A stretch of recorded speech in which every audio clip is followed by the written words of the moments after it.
Hello listeners, आज हम read कर रहे हैं क्लास 8 की बुक मल्हार का लेसन नंबर 6, एक टोकरी मिट्टी।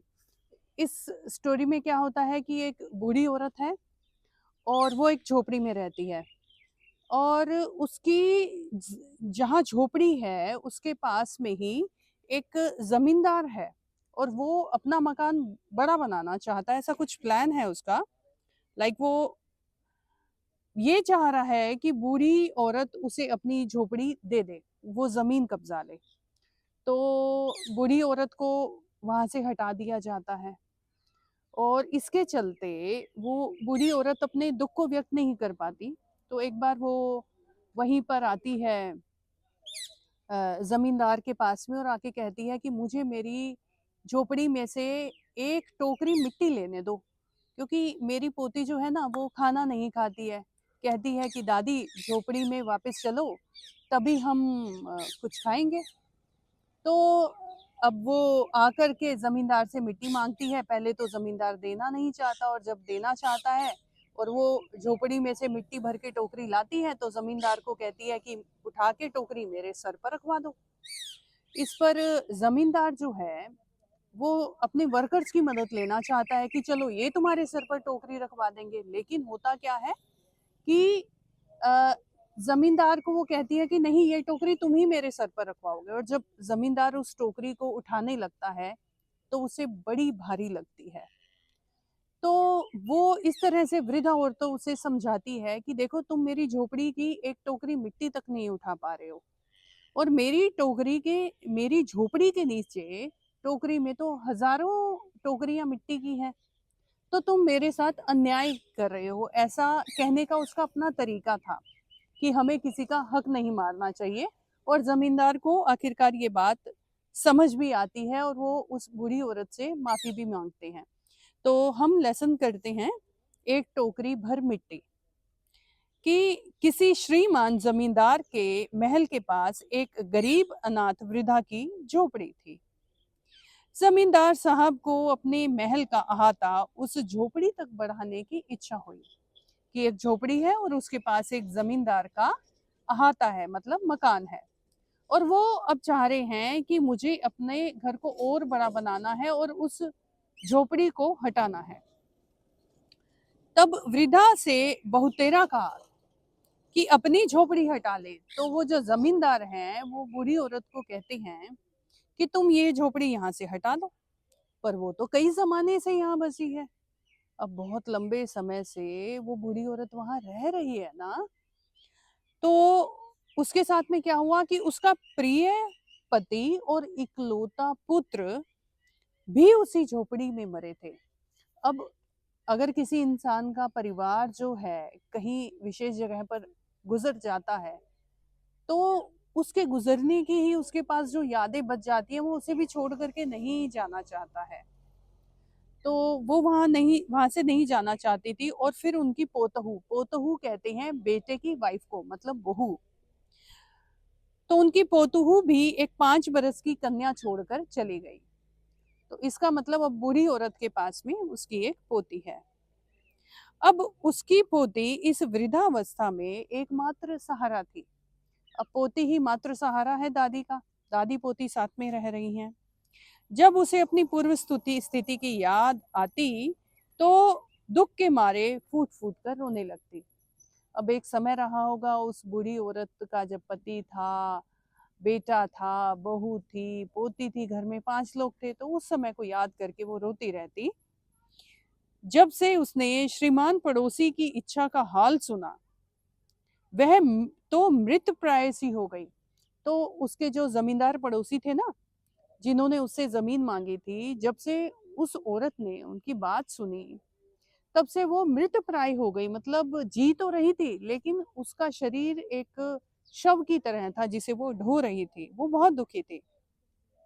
उस झोपड़ी में उसका ऐसा कुछ मन लगा कि बिना मरे वो वहां से नहीं निकलना चाहती थी। उस औरत का बहुत अटैचमेंट था वहां पर। वो ये चाहती थी कि मेरा जितना भी जीवन है मैं झोपड़ी में बिताऊं और इसे छोड़कर कहीं ना जाऊं। तो श्रीमान के सभी प्रयत्न निष्फल सफल हुए। तो जमींदार की सभी कोशिशें फेल हो जाती हैं। तब वे अपनी जमींदारी चाल चलते हैं। जमींदारी चाल क्या चलता है वो व्यक्ति, कि बाल की खाल निकालने वाले वकीलों की थैली गरम कर उन्होंने अदालत से उस झोपड़ी पर अपना कब्जा करवा लिया। तो उस जमींदार ने क्या किया कि वकील हायर किए, उनको पैसा दिया और सरकारी तौर पर जमीन पर कब्जा कर लिया जो कि झोपड़ी वाली थी, और वृद्धा को वहां से निकाल दिया। बेचारी अनाथ तो थी ही, पास पड़ोस में कहीं जाकर रहने लगी, तो कहीं पास में ही रहने लगी। अब एक दिन श्रीमन उस झोपड़ी के पास टहल रहे थे और लोगों को काम बता रहे थे। तो श्रीमन है वहां पर घूम रहे हैं और अपने वर्कर्स को काम समझा रहे हैं। तो इतने में वृद्धा हाथ में टोकरी लेकर आई। श्रीमन ने उसको देखते ही अपने नौकरों से कहा कि उसे यहाँ से हटा लो। अब श्रीमन के, क्योंकि श्रीमान के नौकर वहां खड़े हैं, तो उन्होंने कहा कि इस बूढ़ी औरत को यहाँ से हटाओ भाई। तो वह गिड़गिड़ा कर बोली, महाराज झोपड़ी तो तुम्हारी हो गई, मैं उसे लेने नहीं आई हूं, क्षमा करें, मेरी एक विनती है। तो उसने ये जमींदार से कहा, ठीक है झोपड़ी तो आपने रख ही ली है, लेकिन मेरी एक विनती है, आप उसे सुनिए। जमींदार साहब ने सिर हिलाकर कहा, जब झोपड़ी छूट ही गई है तो अब तुमने क्या ही कहना है। तो इस पर वो कहती है कि मेरी एक पोती है, उसने खाना पीना छोड़ दिया है, मैंने बहुत समझाया, वह हर वक्त कहती रहती है कि अपने घर चल, वहीं खाना खाऊंगी। अब बूढ़ी औरत जमींदार को समझाती है कि मेरी पोती खाना नहीं खा रही, वो इस झोपड़ी में वापस आना चाहती है, तो मैंने सोचा कि इस झोपड़ी में तो अब हम वापस आ नहीं सकते हैं, तो अब मैं सोच रही हूँ कि झोपड़ी में से एक टोकरी भर मिट्टी लेकर उसी से चूल्हा बनाऊं और उसे रोटी खिलाऊं। तो अब बच्ची को शांत करने के लिए दादी का प्लान क्या है कि यहाँ से मिट्टी ले जाऊंगी, उससे चूल्हा बनाऊंगी, उस पर रोटी पकाऊंगी, अपनी पोती को रोटी खिलाऊंगी। इससे उसे भरोसा हो जाएगा कि ये उसी झोपड़ी की मिट्टी है, तो शायद वो खाना खा लेगी। महाराज कृपा करके आज्ञा दीजिए तो मैं इस टोकरी में मिट्टी ले जाऊं। तो बूढ़ी औरत जो है उस टोकरी में मिट्टी ले जाने के लिए फिर से कहती है। तो श्रीमान ने इतनी सब बात सुनी और आज्ञा दे दी। वृद्धा झोपड़ी के भीतर गई, भीतर मतलब अंदर गई। वहां जाते ही उसे पुरानी बातें याद आ गई और उसकी आंखों में से अश्रुधारा मतलब आंसू बहने लगे। अपने आंतरिक दुख को किसी तरह से संभाल कर उसने टोकरी में मिट्टी भर ली और हाथ में उसे उठाकर बाहर ले आई। तो बूढ़ी औरत ने क्या किया, पहले वो झोपड़ी में गई, सारी चीजों को याद किया, फिर रोई, फिर अपने आप को संभाला, फिर मिट्टी भरी टोकरी में, फिर टोकरी को दोनों हाथों से उठाकर बाहर ले आई। फिर श्रीमान के सामने प्रार्थना करने लगी कि महाराज कृपा करके टोकरी को जरा हाथ लगाइए ताकि मैं अपने सिर पर धर लूं मतलब रख लूं, मैं अपने सिर पर टोकरी रखना चाहती हूँ, आप मेरी मदद कीजिए। जमींदार सबसे पहले तो नाराज हुआ, पर जब बार बार हाथ जोड़ने लगी, पैरों पर गिरने लगी, तो उसके मन में दया आई। पहले तो जमींदार को लगा कि मेरे नौकर खड़े हैं, मैं क्यों ही ये काम करवाऊं। फिर जमींदार के आगे जब वो प्रार्थना करने लगी और जमींदार के पांव पड़ने लगी, तो जमींदार को लगा कि हाँ ठीक है। तो जमींदार ने पहली कोशिश की कि किसी नौकर से कहकर आप ही स्वयं किसी नौकर से ना कहकर आप स्वयं ही मेरे सिर पर टोकरी को रखवाएं कि आप मेरी मदद करें। तो जमींदार तैयार हो जाता है। जो ही टोकरी को हाथ लगाकर उड़ने उठाने के लिए तैयार होता है, तो उसे लगता है कि यह काम तो उसकी शक्ति के बाहर है, मतलब जमींदार वो एक मिट्टी टोकरी नहीं उठा पा रहा होता।